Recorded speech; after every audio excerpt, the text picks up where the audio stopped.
Hello friend, हैचटैग electrical MCQ में आपका फिर से स्वागत है। पिछले वीडियो की तरह मैं इस वीडियो में लाया हूँ 20 मोस्ट इम्पोर्टेंट इलेक्ट्रिकल एमसीक्यू जो कि आने वाले सभी जे एग्ज़ाम के लिए महत्वपूर्ण होंगे। तो दोस्तों, आपने अगर किसी भी इलेक्ट्रिकल जे का एग्ज़ाम की तैयारी कर रहे हैं तो ये वीडियो आपके लिए महत्वपूर्ण है। अगर आपको किसी भी एग्ज़ाम को क्रैक करना है तो आपको कम से कम ये दो बातों को ध्यान में रखना है। पहला बात ये कि आप उसके सिलेबस को देखिए और सिलेबस के अनुसार टॉपिक वाइज रिवीजन कीजिए जितना आपने पढ़ा है। और इस टॉपिक वाइज रिवीजन करने के बाद आपको क्या करना है कि प्रैक्टिस करना है, उस तरह के क्वेश्चन को प्रैक्टिस करना। तो ये दोनों बातें बहुत ही महत्वपूर्ण है, आपको इस पर ध्यान देना चाहिए। तो प्रैक्टिस करना बहुत ज़रूरी होता है आप एग्ज़ाम में अपेयर होने से पहले। दोस्तों, मैं इस चैनल पर इलेक्ट्रिकल से रिलेटेड प्रैक्टिस सेट, इलेक्ट्रिकल से रिलेटेड ट्रिक, इलेक्ट्रिकल से रिलेटेड वैकेंसी का नोटिफिकेशन अपलोड करते रहता हूँ। तो आप अगर चाहते हैं कि इन सभी चीज़ों का नोटिफिकेशन आप तक सबसे पहले पहुँचे तो आप मात्र इस एक चैनल को सब्सक्राइब कर लीजिए और बेल आइकन को प्रेस कर दीजिए ताकि आने वाले नए वीडियो का नोटिफिकेशन आप तक सबसे पहले पहुँचे। दोस्तों, इस प्रैक्टिस सेट में 20 क्वेश्चन होंगे। आपको कोशिश करना है कि इनका सही आंसर देना है और आपको जिस क्वेश्चन का आंसर नहीं आता होगा उसका आंसर नहीं कीजिएगा और आप अपना स्कोर लास्ट में कमेंट बॉक्स में कीजिएगा कि आपने कुल कितना क्वेश्चन सही किए। तब आपको एक सही आइडिया मिलेगा और आपको खुद का लेवल पता चलेगा कि हम किस टॉपिक में कमज़ोर हैं और उस टॉपिक को लेकर आप अच्छी तैयारी कर सकते हैं। तो ये प्रैक्टिस सेट बहुत ही ज़रूरी होता है। आप अपनी कमज़ोरी को, आप अपनी वीकनेस को इम्प्रूव कर सकते हैं इसके द्वारा। तो चलिए प्रैक्टिस सेट को शुरू करते हैं। पहला क्वेश्चन है, a short circuit is identified by. Option A है no current flow, option B है heavy current flow, option C है वोल्टेज ड्रॉप, ऑप्शन डी है वोल्टेज राइज। तो शॉर्ट सर्किट कब होता है? जब दो लाइव कंडक्टर एक दूसरे के इलेक्ट्रिकली संपर्क में आ जाते हैं तब उससे हाई करंट फ्लो होने लगता है और वो शॉर्ट सर्किट हो जाता है। या अगर पॉजिटिव टर्मिनल और नेगेटिव टर्मिनल एक दूसरे के इलेक्ट्रिकली टच में आ जाता है, संपर्क में आ जाता है, तो उसे शॉर्ट सर्किट कहते हैं। तो शॉर्ट सर्किट की कंडीशन में क्या होता है, वोल्टेज का मान 0 हो जाता है और करंट का वैल्यू हाई हो जाता है। तो शॉर्ट सर्किट को कैसे आइडेंटिफाई करते हैं, यानी कि हम लोग हाई करंट के द्वारा आइडेंटिफाई करते हैं। तो ऑप्शन बी अगर देखें हैवी करंट फ्लो, यानी कि शॉर्ट सर्किट को हम लोग हैवी करंट फ्लो के द्वारा आइडेंटिफाई करते हैं। तो ऑप्शन बी इसका सही आंसर होगा। जैसा कि आप फिगर में देख सकते हैं, पॉजिटिव टर्मिनल और निगेटिव टर्मिनल एक दूसरे को टच कर लेता है जिसके कारण इसमें हाई करंट फ्लो होता है। तो ऑप्शन बी इसका सही आंसर होगा। नेक्स्ट क्वेश्चन है, which of the following vapours oblique gas will give yellow colour in filament lamp. Option A है हीलियम, ऑप्शन बी है मर्क्यूरी, ऑप्शन सी है सोडियम, ऑप्शन डी है मैग्नीशियम। तो आप फिगर में देख सकते हैं कि ये एक लैम्प है जो कि पीला कलर का लाइट प्रोवाइड करता है। आप इसे अपने घरों के आसपास सड़क पर लगे हुए देखे होंगे। तो इसे हम सोडियम लैंप कहते हैं। सोडियम लैंप का से रिलेटेड एक क्वेश्चन आपसे कोई एग्ज़ाम में पूछा जाएगा कि इसको पूरी तरह से स्टार्ट होने में कितना टाइम लगता है। तो सोडियम लैंप को पूरी तरह से स्टार्ट होने में 10 से 15 मिनट लगते हैं और इसका जो कलर होता है ये येलो कलर का लाइट प्रोवाइड करता है, ये भी आपको याद रखना। तो इस क्वेश्चन में पूछा गया है कि ये जो लाइट का कलर जो येलो होता है वो किस वेपर के द्वारा होता है। तो इस सोडियम लैंप में सोडियम ठोस के रूप में यूज होता है, लेकिन हीट बढ़ने के कारण ये वेपर में कन्वर्ट कर देता है, हो जाता है और इसी वेपर के द्वारा इस लैंप का जो कलर होता है लाइट का वो येलो होता है। यानी कि इस सोडियम के कारण ही इसका कलर जो होता है लाइट का येलो होता है। तो ऑप्शन सी इसका सही आंसर होगा। Next question, if the Zener diode is connected in wrong polarity, the voltage across the load is, option A है 0.7 वोल्ट, ऑप्शन बी है 10 वोल्ट, ऑप्शन सी है 14 वोल्ट, ऑप्शन डी है 18 volt. तो दोस्तों, आप थोड़ा सा जेनर डायोड के बारे में जान लीजिए।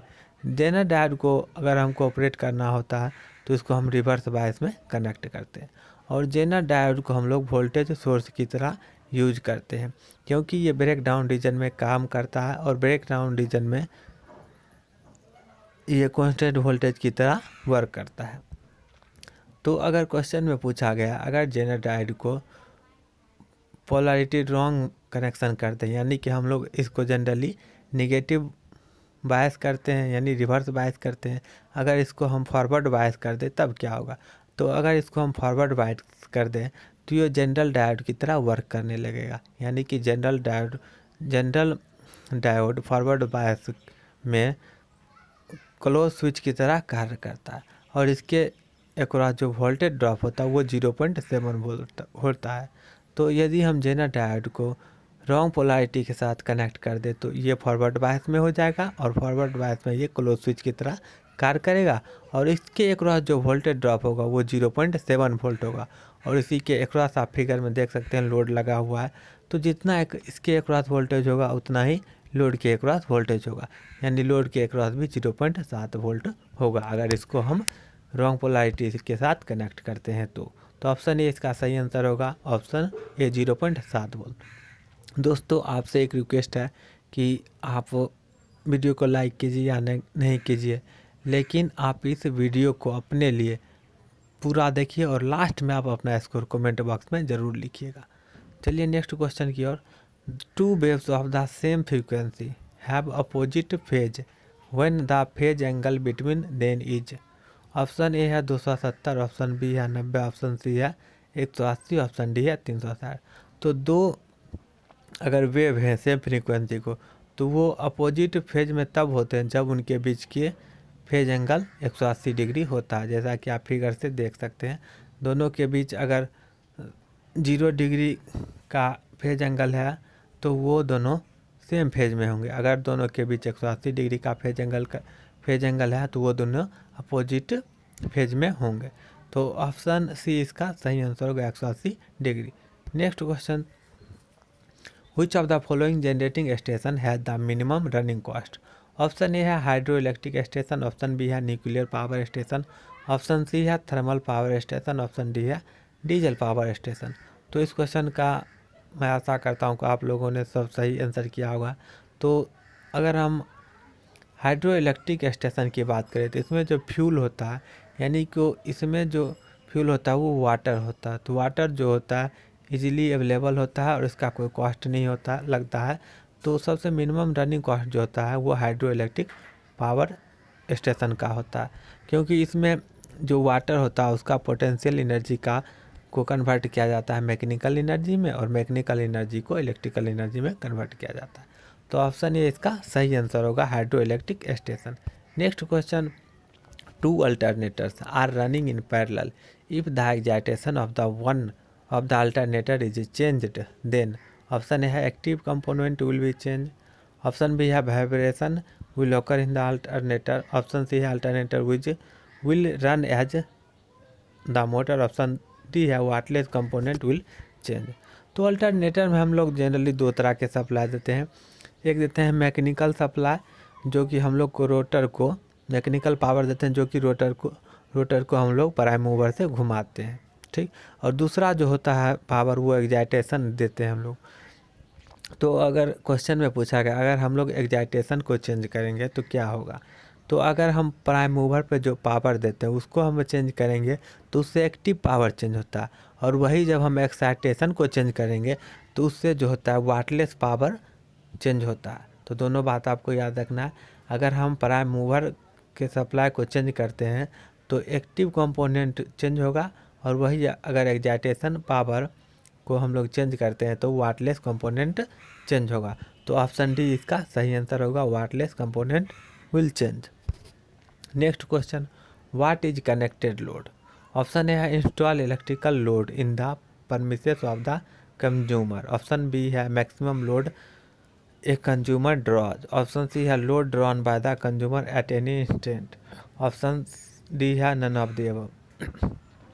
तो कनेक्टेड लोड जो होता है एक कंज्यूमर जितना भी सारा चीज़ इंस्टॉल किया हुआ है, इंस्टॉल यानी उसके घर में पंखा है, बल्ब है, टीवी है, रेफ्रिजरेटर है, जितने भी सारे चीज़ इंस्टॉल्ड हुए हैं कंज्यूमर, और वो जो इलेक्ट्रिक एनर्जी ड्रॉ करता है, उसी को हम लोग कहते हैं कनेक्टेड लोड। तो कनेक्टेड लोड होता है जितने भी लोड एक कंज्यूमर के पास लगा रहता है। तो install electrical load in the premises of the consumer, option A इसका सही आंसर होगा। नेक्स्ट क्वेश्चन देखते हैं, in which of the application DC series motor is used. Option है starter for car, option B है सेंट्रीफ्यूगल पंप, ऑप्शन सी है motor operation in DC and AC, option D है water pump drive. तो centrifugal अगर pump की हम बात करें तो सेंट्रीफ्यूगल पंप में डीसी शंट मोटर का यूज किया जाता है। और कार को स्टार्ट करने के लिए हाई टॉर्क की आवश्यकता होती है। तो हम लोग जानते हैं टॉर्क जो समानुपाती होता है फाई इंटू आई ए, यानी फ्लक्स इंटू आर्मेचर करंट का समानुपाती होता है। और हम लोग ये भी जानते हैं कि शंट मोटर में फ्लक्स का मान कांस्टेंट होता है और डीसी सीरीज मोटर में फ्लक्स का जो मान होता है वो आई ए के प्रोपोर्शनल होता है, यानी कि डीसी सीरीज मोटर में टॉर्क का जो वैल्यू होता है आई ए स्क्वायर का समानुपाती होता है। तो कार को स्टार्ट करने के लिए हाई टॉर्क की आवश्यकता होती है और टॉर्क जो होता है आई ए स्क्वायर के समानुपाती होता है डीसी सीरीज मोटर में, इसलिए कार के स्टार्टर में जो हम लोग यूज करते हैं वो डीसी सीरीज मोटर होता है। तो ऑप्शन ए इसका सही आंसर होगा। नेक्स्ट क्वेश्चन है, the torque equation of a induction motor is given as. तो टी एस इक्वल टू होता है के एस ई टू का स्क्वायर आर टू का स्क्वायर बटे आर टू का square plus S X two का square. ये फार्मूला आप लोग जानते ही होंगे। द वैल्यू ऑफ के इन द अबव इक्वेशन, तो के का जो वैल्यू होता है वो आप लोग जानते ही होंगे। टी का जो फार्मूला होता है वो होता है 3/ओमेगा एस ई टू का स्क्वायर आर टू का स्क्वायर बटे आर टू का square plus S X two का होल स्क्वायर। तो यहाँ पर के का वैल्यू होता है 3/ओमेगा एस और हम लोग ओमेगा एस का भी वैल्यू जानते हैं। ओमेगा एस इक्वल टू होता है 2π/NS। तो 3/ओमेगा एस यानी कि 3/2πNS। तो ऑप्शन ए इसका सही आंसर होगा। Next question, the effective turning of SCR after the anode current has reached zero value. Option A है the charge is removed by applying reverse anode cathode voltage, option B है chargers are injected by applying reverse anode cathode voltage, option D है charge are injected by applying the gate signal, option D है none of the above. तो अगर हम SCR की बात करें तो SCR से अगर हम लोग सप्लाई हटा लेते हैं तो भी इसमें एनोड करंट का वैल्यू घटते घटते जीरो हो जाता है और जिस स्लोप से घटते घटते जीरो हो जाता है उसी स्लोप से रिवर्स बायस में ये करंट बढ़ने लगता है, यानी कि पावर सप्लाई ऑफ करने के बाद तुरंत करंट का वैल्यू एनोड करंट का वैल्यू जीरो नहीं होता है, थोड़ी देर के लिए इसमें करंट फ्लो होते रहता है। तो ये जो करंट फ्लो होते रहता है उसका कारण होता है उसमें कुछ चार्ज बचे रह जाते हैं। तो करंट को जीरो पर कैसे लाया जाता है, तो ये जो चार्ज होते हैं इसको रिवर्स बायस अप्लाई, फिर से reverse bias anode cathode voltage apply करने के बाद इस चार्ज को रिमूव किया जाता है और तब इसके करंट को जीरो किया जाता है। तो ऑप्शन ए इसका सही आंसर होगा। Next question, the non salient pole type synchronous generator is driven by, option A है हाइड्रोलिक टर्बाइन, ऑप्शन बी है डीजल टर्बाइन, ऑप्शन सी है स्टीम इंजन, ऑप्शन डी है ऑल ऑफ द अबव। तो non salient में क्या होता है, non salient में पोल की संख्या कम होती है और पोल की संख्या जिसमें कम होगी उसका स्पीड ज़्यादा होगा और जिसका स्पीड ज़्यादा होता है वो होता है स्टीम इंजन। तो आपको ये तीनों बात याद रखना है। नॉन सैलिएंट में पोल की संख्या जो होती है कम होती है और पोल की संख्या कम होगी तो स्पीड ज़्यादा होगा और ये स्टीम इंजन में यूज़ किया जाता है, क्योंकि हम लोग फार्मूला जानते हैं NS = 120 F/P। जिसका पोल ज़्यादा होगा उसका स्पीड कम होगा, जिसका पोल कम होगा उसका स्पीड ज़्यादा होगा। तो अगर सैलिएंट पोल की बात करते हैं हम, तो सैलिएंट पोल में पोल की संख्या ज़्यादा होती है और पोल की संख्या ज़्यादा होती है तो उसका स्पीड कम होता है और स्पीड कम होता है तो वो हाइड्रो पावर प्लांट में यूज किया जाता है। तो इसमें पूछा है नॉन सैलिएंट, तो non salient type synchronous generator को चलाया जाता है स्टीम इंजन के द्वारा। तो ऑप्शन सी इसका सही आंसर होगा। Next question, identify the non maskable interrupt from the following. Option A है R S T 7.5, option B है R S T 6.5, option D है सी है R S T 5.5, option D है R S T 4.5। तो आप 8085 micro processor में number of interrupt कितने होते हैं ये भी आपको याद रखना। तो इसमें 5 इंटरप्ट होते हैं। एक होता है R S T 7.5, are S T 6.5, are S T 5.5 और आर एस टी 4.5। एक बात और आपको याद रखना है, आर एस टी 4.5 को हम लोग ट्रैप कहते हैं, TRAP।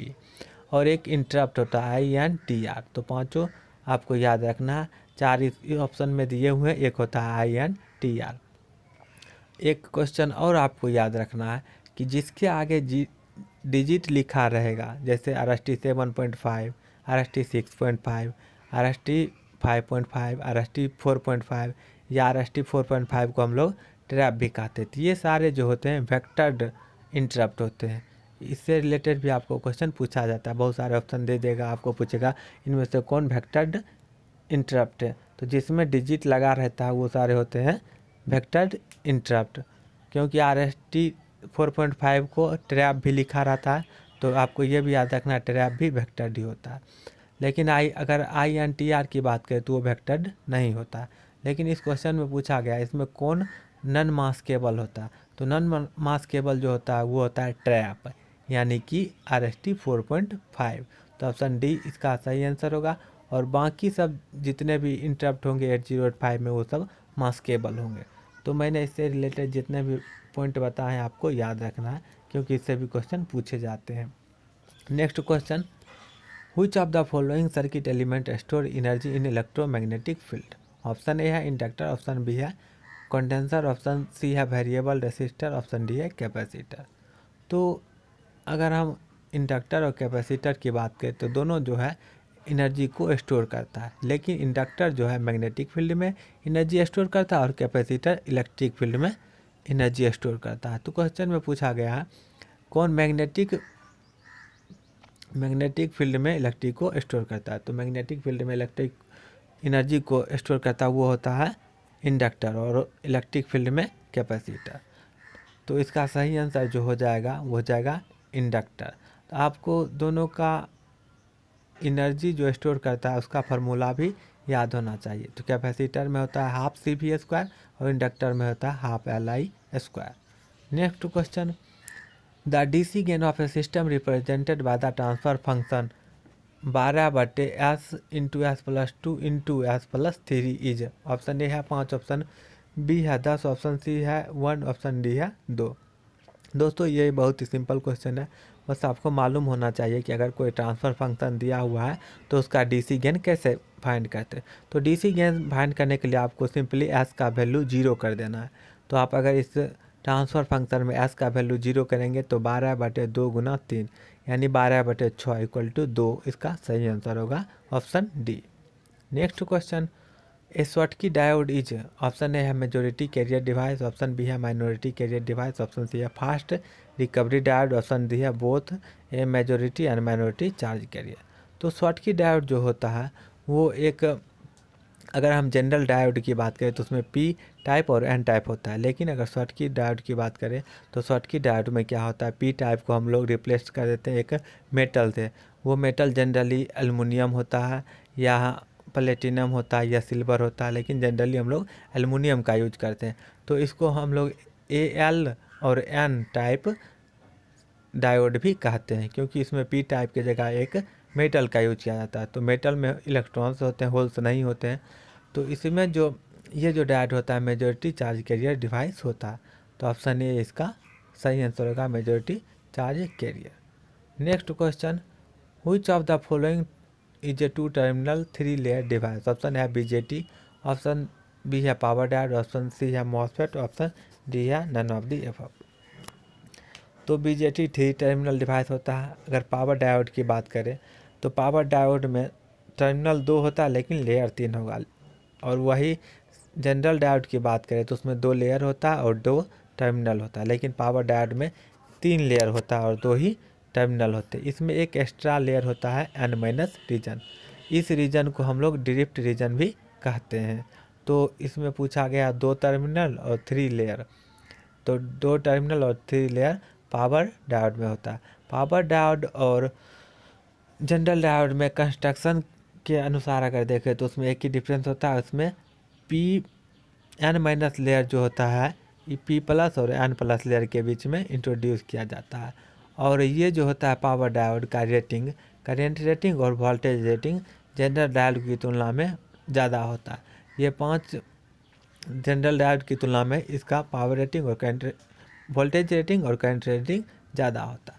तो इसका सही आंसर हो जाएगा power diode, option B. Next question, an analogue ammeter is, option A है रिकॉर्डिंग इंस्ट्रूमेंट, ऑप्शन बी है कंट्रोलिंग इंस्ट्रूमेंट, ऑप्शन सी है an absolute instrument, option D है इंडिकेटिंग इंस्ट्रूमेंट।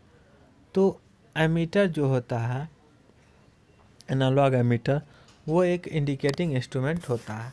इंडिकेटिंग इंस्ट्रूमेंट में क्या होता है, एक पॉइंटर होता है, एक स्केल होता है, और जब हम जिस क्वांटिटी को मेजर करना रहता है उसको अप्लाई करते हैं तो उसका पॉइंटर मूव करता है और इंस्टेंटेनियस वैल्यू देता है। तो ये जो एनालॉग एमीटर होता है वो इंडिकेटिंग इंस्ट्रूमेंट होता है, और एमीटर का जो रेसिस्टेंस होता है वो लो होना चाहिए, और वोल्ट मीटर का अगर रेसिस्टेंस की बात करें तो उसका रेसिस्टेंस हाई होना चाहिए। Next question, which of the following is are method to reduce the armature reaction and its effect, option है पोल चैम्फरिंग, ऑप्शन बी है पोल स्टैकिंग, ऑप्शन सी है कॉम्पनसेटिंग बाइंडिंग, ऑप्शन डी है all of the above. तो armature reaction क्या होता है, जब armature में नो लोड पर रहता है जिसमें सिर्फ ईएमएफ इंड्यूस होता है, लेकिन लोड नहीं रहने के कारण इसका सर्किट पूरा नहीं होता है। ये जनरेटर की बात हम कर रहे हैं इसमें, तो उसमें सर्किट पूरा नहीं होने के कारण सिर्फ ईएमएफ इंड्यूस होता है, करंट फ्लो नहीं होता। लेकिन जब उस पर लोड लगाया जाता है तो आर्मेचर में ईएमएफ इंड्यूस होता है और सर्किट पूरा होने के कारण उसमें करंट भी फ्लो करता है, और करंट फ्लो होने के कारण इसमें एक इसका अपना फ्लक्स होता है। ये इसका आर्मेचर का फ्लक्स, और अब 2 फ्लक्स की संख्या 2 हो गई, एक आर्मेचर फ्लक्स और एक फील्ड फ्लक्स। तो आर्मेचर जो फ्लक्स है वो फील्ड फ्लक्स को इफेक्ट करता है। तो ये तो इसको या तो डिस्टॉर्ट कर देता है, या कम कर देता है, या ज़्यादा कर देता है। तो इसी को जो आर्मेचर का फ्लक्स का इफेक्ट होता है फील्ड फ्लक्स पर, उसी को हम लोग कहते हैं आर्मेचर रिएक्शन। तो ये सभी मेथड हैं जिसके द्वारा हम लोग आर्मेचर रिएक्शन को कम कर सकते हैं, pole chamfering, pole stacking, compensating binding. तो ऑल ऑफ दी एबव इसका सही आंसर होगा, यानी option D. Next question, in transmission line distribution constant R, option A है रेसिस्टेंस, ऑप्शन बी है इंडक्टेंस, ऑप्शन सी है ऑप्शन बी है inductance and capacitance, option C है inductance and resistance, option D है 1 and 2। तो इस option के अनुसार ऐसे तो जनरली ट्रांसमिशन लाइन में 4 कांस्टेंट पैरामीटर होते हैं, एक रेसिस्टेंस, इंडक्टेंस, कैपेसिटेंस और कंडक्टेंस। लेकिन ऑप्शन के अनुसार इस क्वेश्चन में अगर देखें तो बोथ 1 एंड 2, यानी कि रेसिस्टेंस, इंडक्टेंस एंड कैपेसिटेंस। तो ये ऑप्शन डी इसका सही आंसर होगा। और शॉर्ट ट्रांसमिशन लाइन में कैपेसिटेंस को हम लोग नेग्लेक्ट कर देते हैं, और मीडियम ट्रांसमिशन लाइन में कैपेसिटेंस जो होता है वो लंप्ड होता है, और लॉन्ग ट्रांसमिशन लाइन में कैपेसिटेंस जो होता है वो डिस्ट्रीब्यूटेड होता है। ये सारी बातें आपको याद रखना है क्योंकि इससे भी सवाल पूछे जाते हैं। Next question, form factor is equal to peak factor in case of, option A है स्क्वायर वेव, ऑप्शन बी है ट्रायंगल वेव, ऑप्शन सी है सॉटूथ वेव, ऑप्शन डी है ऑल ऑफ दी अबव। तो form factor peak factor equal होता है वो square wave के condition में होता है, यानी स्क्वायर वेव में फॉर्म फैक्टर और पीक फैक्टर दोनों बराबर होते हैं। तो ऑप्शन ए इसका सही आंसर होगा। दोस्तों ये लास्ट क्वेश्चन था। आपको वीडियो कैसा लगा आप कमेंट बॉक्स में लिखिएगा, और आप अपना स्कोर भी कमेंट बॉक्स में लिखिएगा, आपने कुल कितना क्वेश्चन सही किया। दोस्तों इस यूट्यूब चैनल पर मैं प्रैक्टिस सेट, इलेक्ट्रिकल ट्रिक और इलेक्ट्रिकल से रिलेटेड वैकेंसी का नोटिफिकेशन अपलोड करता रहता हूं। तो आप अगर इस चैनल पर अभी तक नए हैं तो चैनल को जल्दी से सब्सक्राइब कर लीजिए और बेल आइकन को प्रेस कर दीजिए। और जब तक आपका एग्ज़ाम नहीं हो जाता है तब तक आपको क्या करना है कि जितने भी प्रैक्टिस सेट मैंने अपलोड किए हैं इस चैनल पे उसको डेली जाके कम से कम 1 या 2 प्रैक्टिस सेट डेली जाइए और डेली लगाइए, तब आपको पता चलेगा कि आप किस सेक्शन में किस टॉपिक में कमज़ोर हैं और उस पर तैयारी कीजिए और आप अच्छे नंबर से पास हो सकते हैं या किसी भी एग्ज़ाम को क्रैक कर सकते हैं। तो दोस्तों आज के लिए बस इतना है ही, फिर मिलेंगे अगले वीडियो में। धन्यवाद।